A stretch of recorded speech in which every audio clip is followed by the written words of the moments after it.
The Word of God is alive and powerful, sharper than any two-edged sword, piercing even to the dividing asunder of the soul and spirit and of the joints and the marrow, and is a critic of the thoughts and intents of the heart.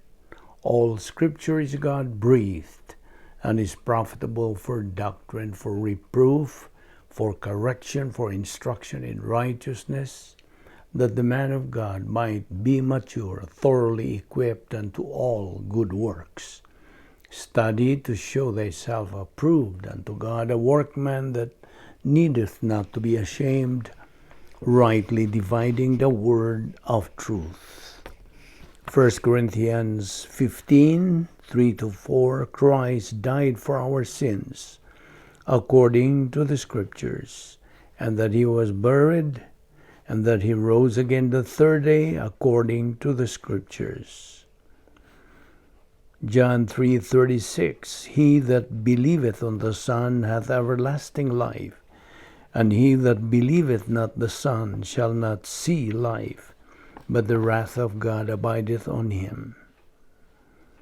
John 3:15-18, that whosoever believeth in him should not perish, but have eternal life.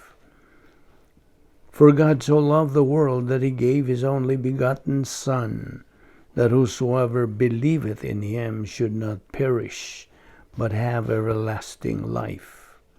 For God sent not his Son into the world to condemn the world, but that the world through him might be saved.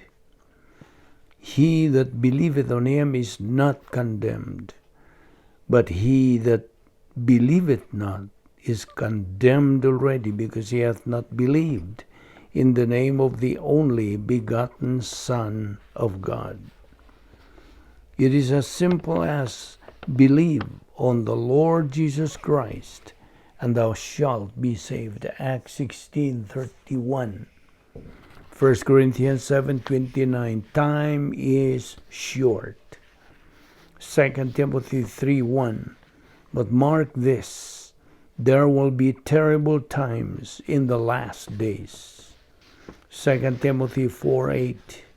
Now there is in store for me the crown of righteousness, which the Lord, the righteous judge, will award to me on that day, and not only to me, but also to all who have longed for his appearing.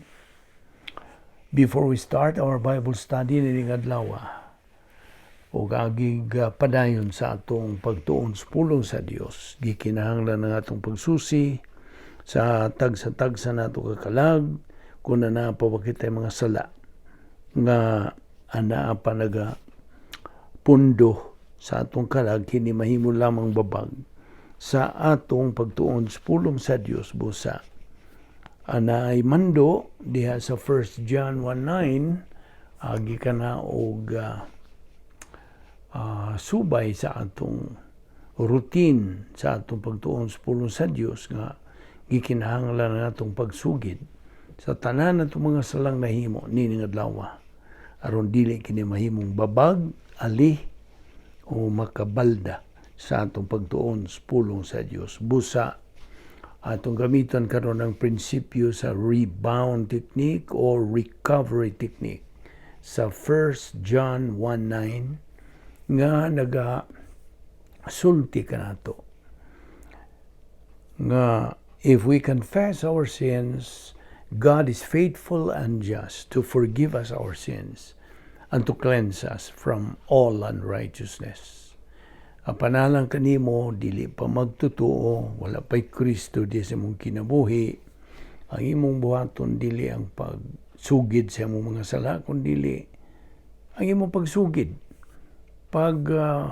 butang sa imong pagtuo, pagsalig, diha kang Ginoong Jesucristo. Kay siya lamang ang bugtong manluluwas, sumala pag-isulti diha sa Acts 4:12, Neither is there salvation on any other under heaven given among men whereby we must be saved. O gani, matud pa niya ni Ginoong Jesucristo diha sa Juan 14:6, Ako mao ang dalan, ang kamatuoran. I am the way, the truth, and the life.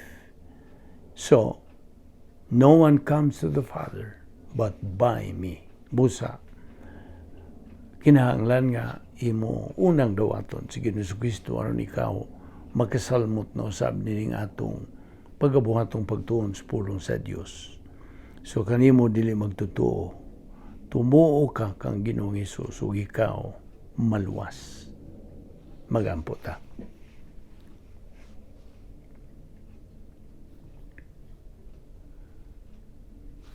Bala na mga Diyos, nagpasalamat kami kanimo o nastanan sa imong pagdala kanamo ning lain usab nga adlaw nga imo pa kaming ipabuhi. Kini timailhan nga ikaw, buot pa nga kami magatubo sa among kalag pinagis pagtuon sa imong pulang adlaw-adlaw. Musa ning adlaw, nagpasalamat kami kanimo sa imong pagdala kanamo dinhi sa makausapa. Aron kami makapadayon sa among pagtuon sa imong kamatuoran. Lamdagi lamang kami. Pasabta kami yung tataw, tinaw. Pinagis pagtudlo ka na mas balang Espiritu Santo, the only teacher of truth. This we ask in the name of our Lord and Savior Jesus Christ. Amen.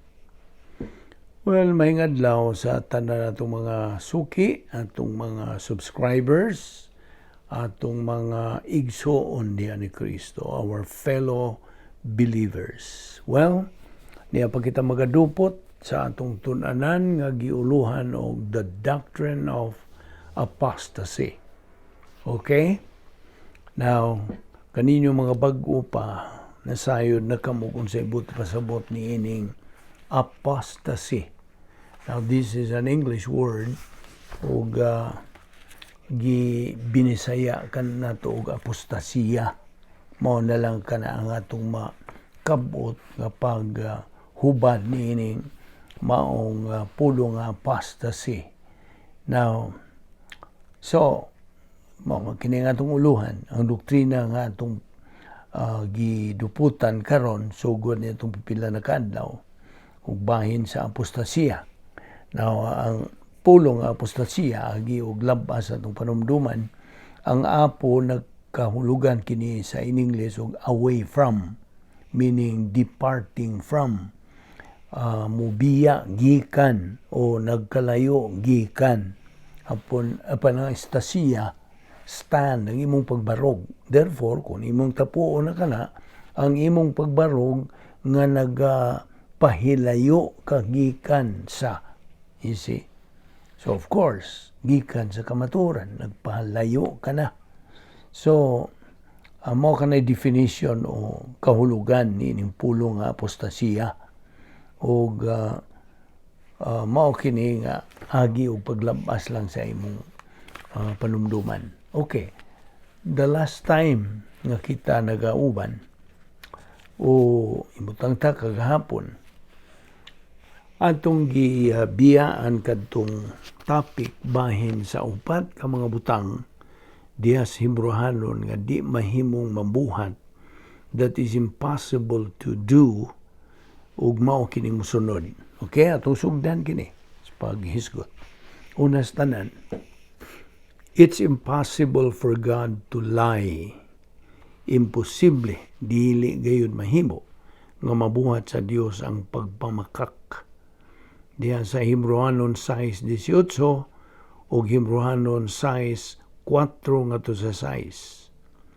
Okay, so mo ni una, it's impossible for God to lie. Ikaduha, imposible usa ka magtotoo nga nagapatuyang sa paglunang sa pagbuhat og personal nga mga sala sa iyang kinabuhi. Imposible nga makigambitay siya sa Dios. Dili gyud mahimo. Wala ay pakigambitay nga usa ka magtotoo nga nagapatuyang sa paglunang sa pagbuhat og personal nga mga sala. Mao ni ikaduha. Okay?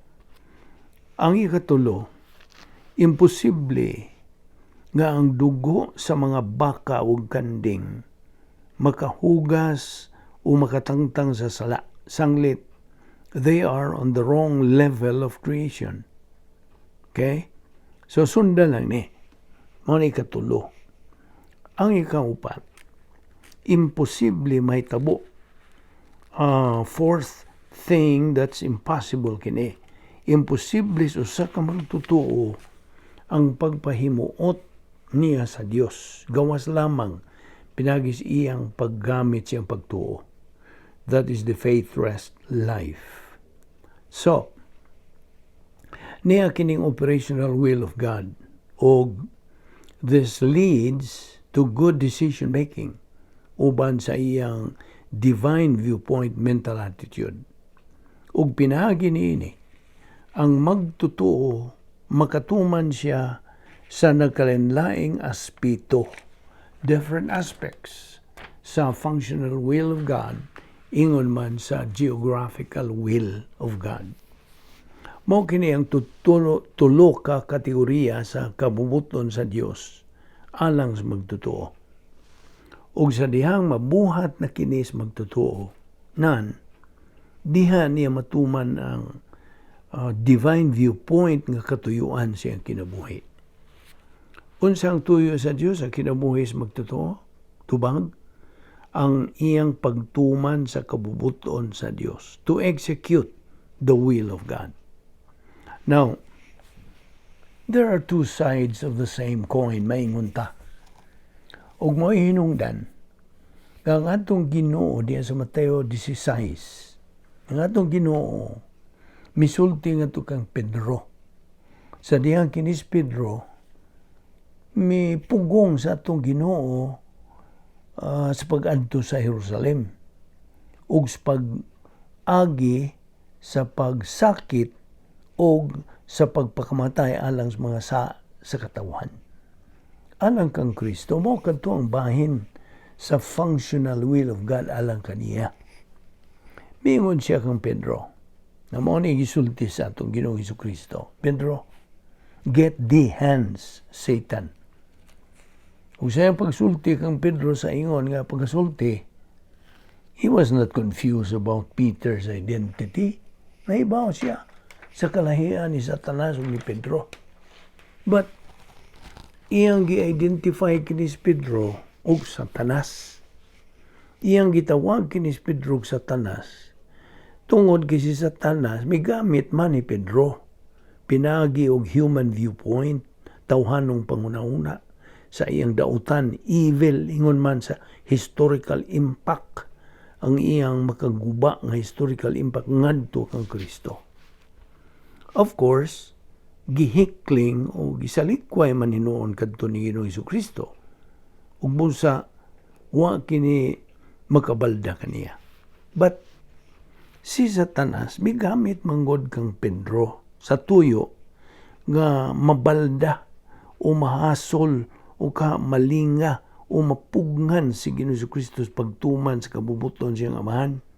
Namely, ang iyang pag-adto sa Jerusalem, mao kadtoy geographical will aron sa pagtuman sa ingnon nga apex o kinatumyang bahin sa functional will of God nga mao ang iyang personal nga kamatayon dito sa krus.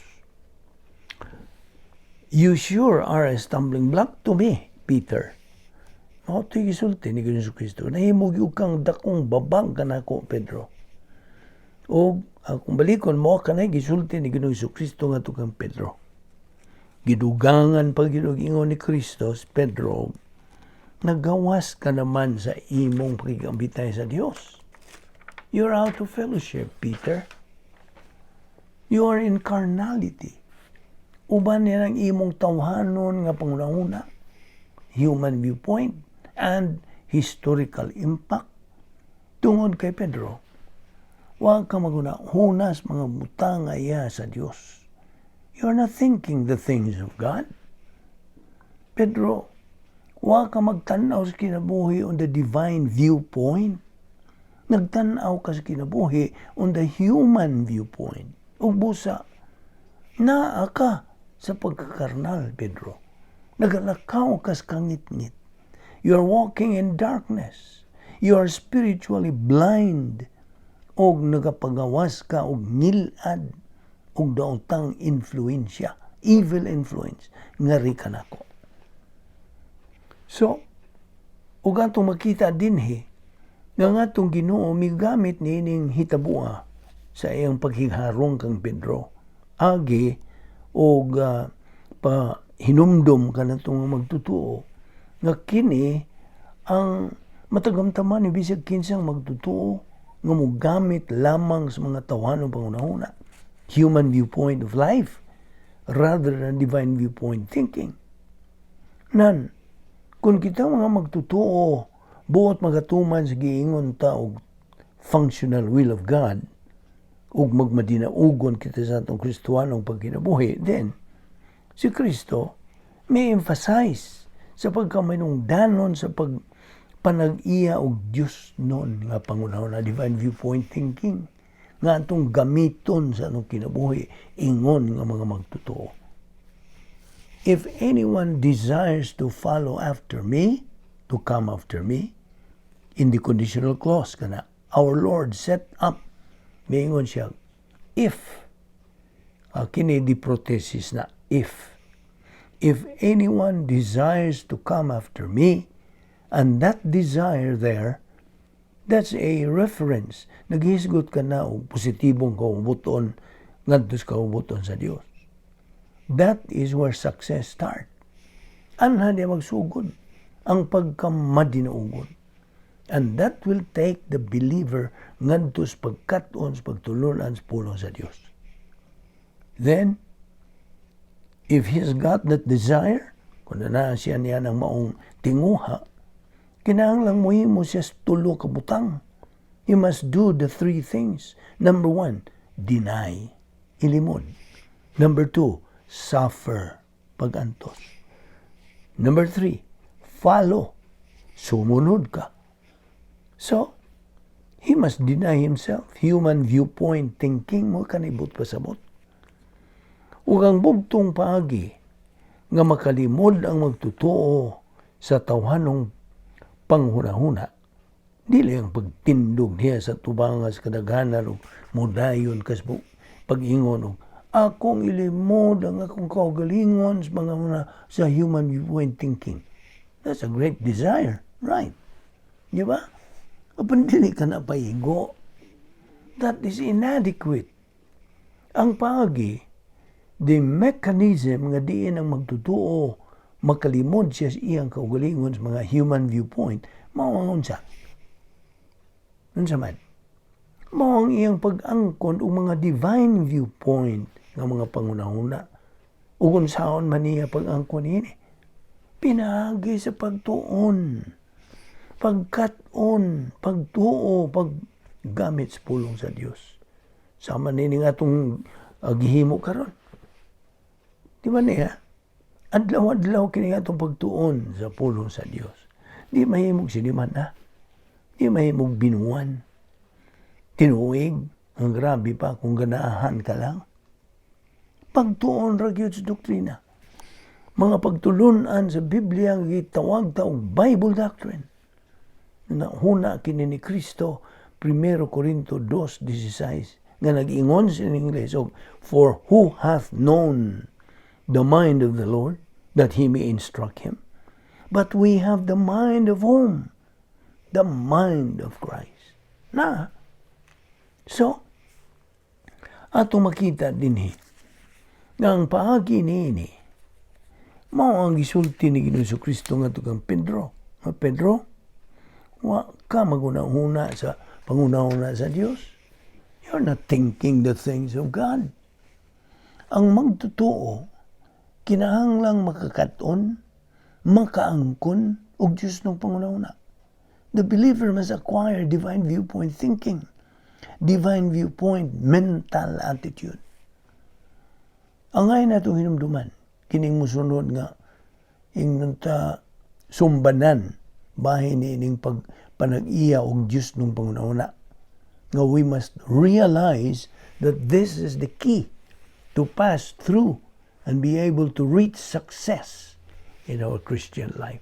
Paminaw. Pag-angkon og kaalam sa doktrina, sagulan kini og pagtuo, this produces a condition of katinuod sa doktrina og divine viewpoint mental attitude.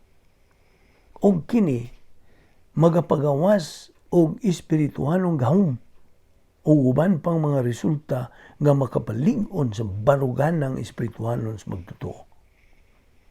Mao ka na diha. Imo makita ka ng magtutuo nga nagafunksyon na siya sa gitawag tag faith rest life.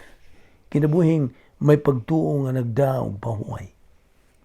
Ug kana nagpasabot nga muagi na kana siya o gitawag nga category 1 suffering. Unang kategorya kana sa pag-antos nga diin naa na siya kakayahan o makahimo na siya sa pag-atubang nining maong matang sa pag-antos. Apil na niya na ang being misunderstood sa mga tao sa imong kinabuhi. Being lied about in life. Being slandered. Ang pagdaot sa mga tao around you. Ang atong Ginoo, tungod kay natao man siya didto sa siyudad sa Nazareth, rather that's where he grew up. Didto siya mitubo. That was a Roman outpost, a military base, ug nahilhan gyud siya didto pa kayo. He was well known sa tibuok nga lungsuranong Hudiyo nga nasayod siyang birhen nga paghimugso. And of course, unsay buhaton sa negatibong kamubuton ngadto sa kamatuoran, ila gyud ng tuison. They're going to twist it. Ila gyud ng lawgawon, ilang lubgon, and always redefines it. Once siya kahilakin sa iyang amahan, he is a bastard, mao na ilang isulti. Now, in the technical use of the word nga bastard, nga nagpasabot nga you're born out of wedlock, unsa ka grabe ka ng pagbugal-bugal, pagdaot, it's a slander. Sa in English, defamation ka na. Diba? That's defamation. What lying bahin sa atong Ginoo. Usa ka na ka-ihimplos category 1 suffering nga pag-atubangon sa magtutuo nga naay doktrina siyang kalag. He has to handle it sama sa pag-atubang sa atong Ginoo niini. Ug yun sa niya sa pag-atubang o pagigharong niini. Yun sa man. By the perpetuation sa iyang pagkikambitay sa Dios. Ang pagpadayon sa iyang kinabuhing may pagtuo nga nagadas pagpahuway. The faithless life.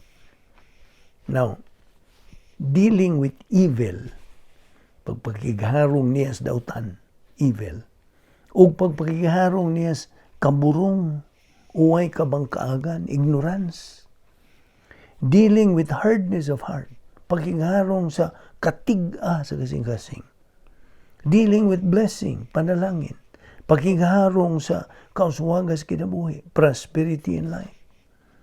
Kinahanglan niya ang pag-deal sa prosperity test sa matag gutlo siyang kinabuhi. Ingon man, he has to handle the adversity test usab.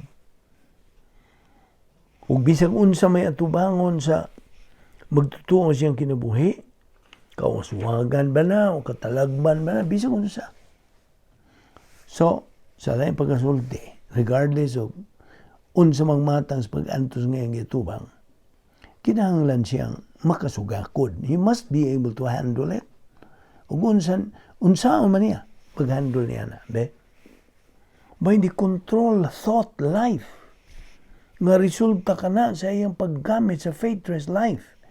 Ang kinabuhing may pagtuo nga nagdaog pahuway. He must maintain sa iyang pagkinabuhing Kristohanon nga nagalakaw uban sa Dios, gumikan sa iyang pagpakigambitay sa Dios, his fellowship with God. Mao kanay madinaugon. That is a successful handling of category 1 suffering. And that leads, musangpot kini to the third fact You see, the first one leads to the second one. Ang magtotoo, why category 1 suffering kung nahigawas siya sa pagkikambita out of fellowship with God. Then, na siya category 2 suffering. Mo ni Diyos nung disiplina. Na siya category 1 suffering, sanglit, he is operating diha nga why divine viewpoint lifestyle. Nga mutagbo siya category 2 suffering, kung sa'y goal o tumong niya na. Tubag, ang pagsundog o pag-awat sa divine viewpoint lifestyle ni Ginoong Jesucristo. You see? Paminaw rin. Kung imong tanawon o una-unaon ang kinabuhi ni Ginoong Jesucristo sa tinawhanong pagi, in the human standpoint, makaingon gyud kag mura to iyang kinabuhi og hingpit nga train wreck, hingpit yung pagkagusbat, a total disaster. Makaingon gyud ka. Apas tinuod, he ended up perfectly. Perfectly. Nganuman, nganuman. Tungod kay, he executed the will of God sa iyang kinabuhi. Wa siya ay mga kabdangan o kagamitan, gibiyaan siya sa tanan. Everybody has abandoned him. He was falsely accused and he was crucified. O busa, iyang natuman ang divine viewpoint purpose sa iyang kinabuhi. O kung basahon nimo ang Pilipos 2, kini nagaingon ra ba og being found in a form as a man, he humbled himself and became obedient unto death, even death on the cross. Busa, ang Diyos mitumoy kaniya, highly exalted him, o giyatagan siya nga above every name, and that the name of Jesus Christ, every knee should bow, ug ang every tongue should acknowledge to the glory of God the Father. Si Ginoong Jesucristo, midangat yun sa iyang pagkamalampuson. He was perfectly successful in his life. Ug mao kada ang angayng pagasundon sa usa ka magtotoo nga nagatuman sa pagbuhat sa plano sa Dios sa iyang kinabuhi. Ang pagsunod sa panginabuhing divine viewpoint lifestyle ni Ginoong Jesucristo. Ug kung ang magtotoo, magatuman lamang sa pagtuman, execute sa divine viewpoint lifestyle alang siyang kinabuhi, nan, madawat unya niya ang full reward dito sa eternidad. Suma pa kana sa ikaduhang Juan, Kapitulo 1, versikulo 8. Now, we have seen the goal for every believer kung bahin na sa eternal state. Ang usa ka magtotoo nagaawat o nagasundog sa divine viewpoint lifestyle ni Ginoong Jesucristo. Mao na atong giingon og a life well lived o successful life. Sabi nimo, ang kalibutan nagaingon nga inig kamatay kunos tao ug ibilin niya ang tanan niyang mga butang o kabtangan o mga kayamanan, kini siyang tuhanna adunahan. Apan sa laing bahin, ang Diyos nagaingon nga inig kamatay sa tao, and he senses that all he has, that's when he is wealthy. Mao kani tinuod ng pagkadato. That is the laying up of the treasures in heaven. Nga gisulti dias Mateo 6:19-34. And then of course, it refers to the production of divine good down here. Dini si kaduhang bahin sa plano sa Dios. Now, niyadtong 70 Anno Domini in 70 AD, ang mga Hudiyo gipapahawa sa yuta. They were driven out of the land. Apan tuig 30 Anno Domini, anay pagkabalhin na ikausaban a transition gikan sa Israel, being a repository of truth. Ingon man sa paagi sa Dios pagsangyaw, God's mechanism of evangelism ngadto na sa giingon og lawas ni Kristo nga mao na karoy punduhanan, a repository of truth ug ang evangelistic mechanism sa Dios. Ug ang panahon sa simbahan, church age, nga di nasakop kita, mahuman kini inigabot sa pagsakgaw sa simbahan, rapture of the church. O kining hitabuan, sigurado man yung moabot, mo nagiingon og imminency of the rapture of the church. Meaning, ang pagkaanaan niya nagkasiguro sa iyang paghitabo. Imminency of the rapture of the church. Mo ka na in English. Kini nga imminency, paminaw, kini nga imminency, nagpasabot, nga mahimong may tabo ang rapture, mga pila ka takna o gutlo gikan karon. Mahimo pong may tabo kini after 50 years, 10 years, 1 year, o tingali, mga 1,000 years pa. Huwag ito kay baog, anus ani may tabo. Apan, siguradong may tabo. Samtag yun na. Oh, tinood nga, that coming event casts its shadow on the way things are shaping up dito sa Middle East. Di ba? It looks like we could be heading, magkapaingon na ta, sa katapusang mga adlaw. Ilabi na sa massive apostasy.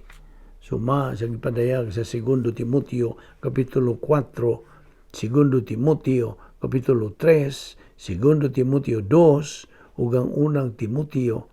Kini sila nagapadayag sa maong dako nga pagbiya sa pagtuo. Massive apostasy. Now, magahisgot sa bahin niini diya sa libro ni Daniel, diya sa pinadayag, ingon man diya sa uban pang mga bahin diya sa balang kasulatan. Kaya bigod nimo, kita karon nagapuyo nining panahon sa labihan kabaga sa duot sa katawan sa tibuok kalibutan nga nagpangbiya na gyud sa pagtuo. It is a massive ug worldwide nga apostasya. Apan lagi, wa panato may bawi kung kanus agyod may tabo ang pagsakgaw o rapture sa simbahan. Wala.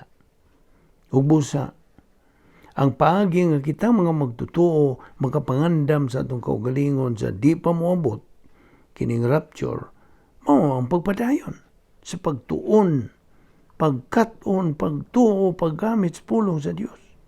Pagtuon, pagtuo, pagangko niini, o paggamit niini sa atong kinabuhing Kristiyanon.